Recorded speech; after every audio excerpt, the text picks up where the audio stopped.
Picture this. I was a 17-year-old German Mennonite girl living in Paraguay's capital city of Asunción with no supervision. Hans kept coming by in his shiny red car. He was oh so different than the Mennonites I'd grown up with. Hans said he loved me, and I was lonely. Hans was an older married man, and I got far too well acquainted with him. It did not turn out well for me. Have you ever been involved in a relationship that you should have avoided? What did you learn from that experience, and what did it cost you? For me, things got a lot worse before they began to get better. I learned a lot more than I was expecting. At the end of this brief program, we'll recommend additional materials that support you in moving towards success after failure or rejection in your life.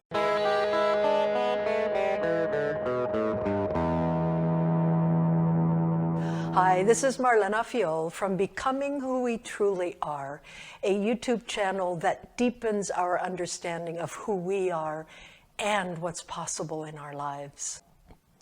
Also, if you find value in this short video clip, please give it a thumbs up. It makes a big difference. And for a deeper look into my own life experiences and the challenging lessons I faced, we recommend my memoir, Nothing Bad Between Us, published in 2020 by Mango Publishing, as well as our new historical novel, Called, to be released in November. The web addresses are in the show notes below. Desperate loneliness combined with a naive and innocent upbringing can make us very vulnerable and can lead to horrible decisions. I knew what I was doing was wrong, but Hans said to trust him, and I didn't think we were going to get caught. Here's a brief excerpt from the first chapter of my memoir.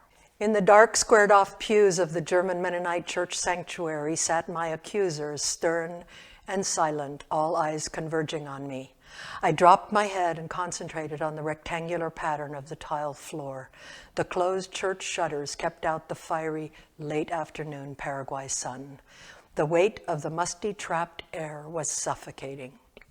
Pastor Arnold Entz, a short, balding man with stooped shoulders and a large belly stretching the seams of a black jacket a few sizes too small for him, had ushered me in through a narrow door at the front of the church.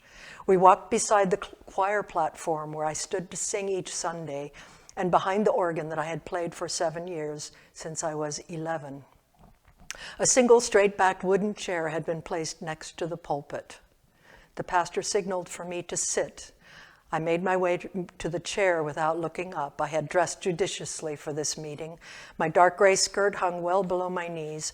My arms itched against the starched long sleeves of the white shirt buttoned neck high. I had pulled my long, wild, reddish-brown hair into a tight bun at the nape of my neck.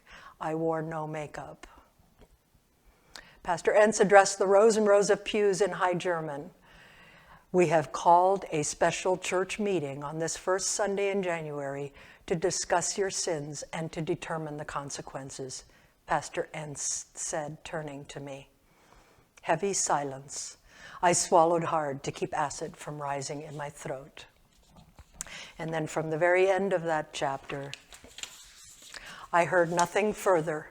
They had just taken away from me all that I held most dear about the Mennonite church. I loved the music, but it wasn't just that.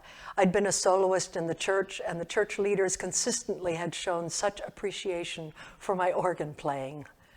How was I supposed to face these people now? I imagined the word unclean stamped in red letters on my forehead. The prayer finally ended and people rose to leave. I watched my father's rigid back as he strode out and disappeared. Not only did my church publicly shame me, but my father disowned me, saying there were plenty of other children to love. In desperation, my parents finally sent their sick child to the U.S. to attend a small Mennonite college in North Newton, Kansas. They had relatives in Newton they figured would keep an eye on me. My parents may sound like bad people the way I've described them. Not true. There's so much more to this story. There usually is, right? What we think or say about others usually says more about us than about them, doesn't it? In fact, my parents were devout Mennonite missionaries. They were pacifists who dedicated their lives in service to others. They were devoted to the humane treatment of leprosy in Paraguay, South America.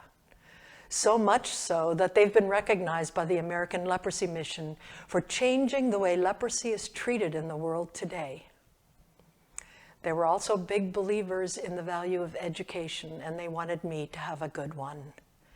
In retrospect, I'm proud of them, and I'm very grateful to them. But as a kid, life seemed impossibly dark. We've all had dark times in our lives. What have you learned from your painful experiences? Did you respond by changing your life or by going back to the same strategies that got you into the pain in the first place? Was forgiving yourself part of your journey, as it was for me? Difficult, dark times in life can be gifts, but they're only gifts if we use them to find new answers. In retrospect, I can say that my dark times provided me with far greater resilience.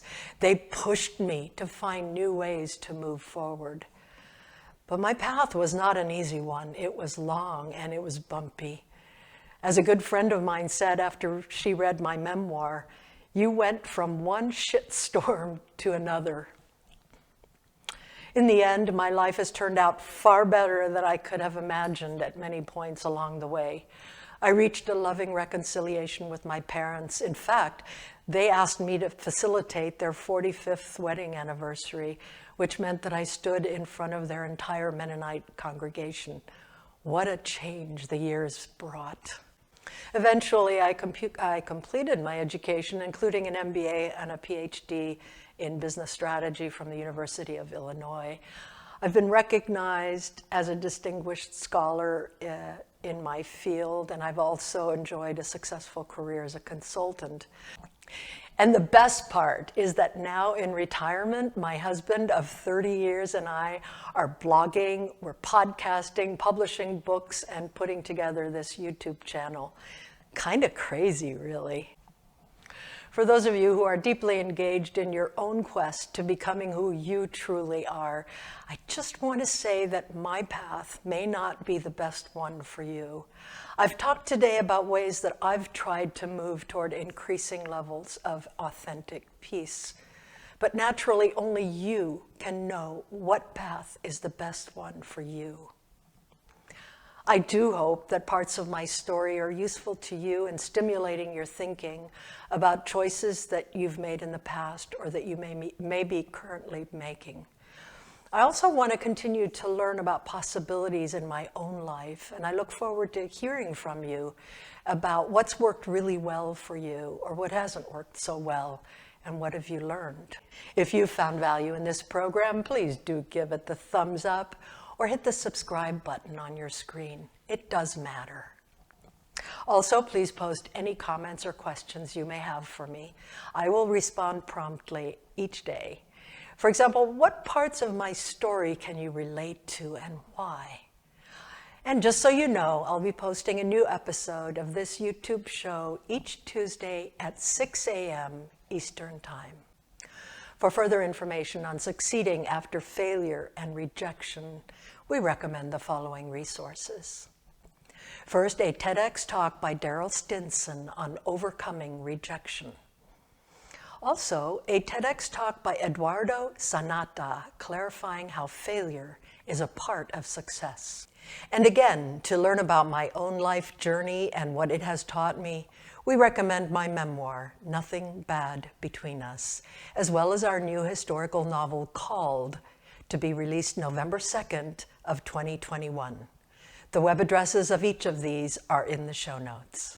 And remember, we are together on this journey.